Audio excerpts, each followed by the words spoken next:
প্রিয় সাথী, আপনারা ইউরিক অ্যাসিডে ভুগছেন। আমি একটা ঘরোয়া টিপস আপনাদের দিচ্ছি, অতি কার্যকারী টিপস। আপনারা করুন, কোনো ওষুধ আপনাদের খেতে হবে না। কি করবেন বন্ধু বলি এবার। আপনারা প্রত্যেক দিন সকালবেলায় খালি পেটে এটা খাবেন। যাদের ইউরিক অ্যাসিডের পরিমাণ বেশি তারা সকাল সন্ধ্যা দুবার করে খাবেন। 21 দিন আপনারা এটা পান করবেন। কি কি উপকরণ লাগবে? উপকরণগুলি আপনার বাড়িতেই আছে। 1 গ্লাস জল, তার মধ্যে 1 চামচ কালো জিরা, 1 চামচ মেথি। এটাকে আপনারা ফোটাবেন। ফুটিয়ে যখন হাফ গ্লাস হবে, এই হাফ গ্লাস জলের মধ্যে আপনারা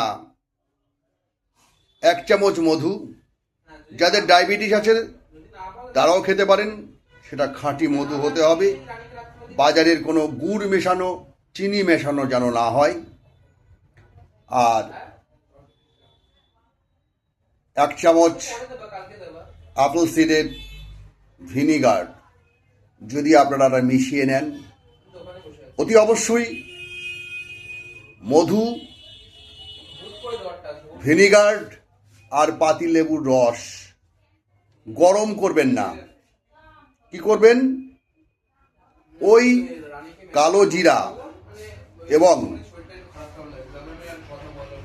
মেথিকে ফোটানো জলটাকে যখন ছেঁকে নেবেন, ছেঁকে নেওয়ার পর ঈষৎ উষ্ণ গরম থাকতে থাকতে আপনারা ওর মধ্যে হাফ পাতিলেবু, 1 চামচ মধু এবং আপেল সিডের 1 চামচ ভিনিগার মিশিয়ে, যাদের ইউরিক অ্যাসিড মোটামুটি আছে তারা দিনে একবার 21 দিন খাবেন টানা।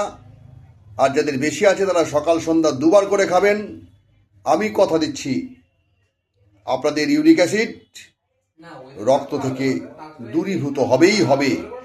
কোনো মেডিসিন লাগবে না বন্ধু। একদম পিওর প্রাচীন আয়ুর্বেদের পদ্ধতি এবং ঘরোয়া পদ্ধতির মাধ্যমে আপনারা সবল সুস্থ হয়ে উঠবেন।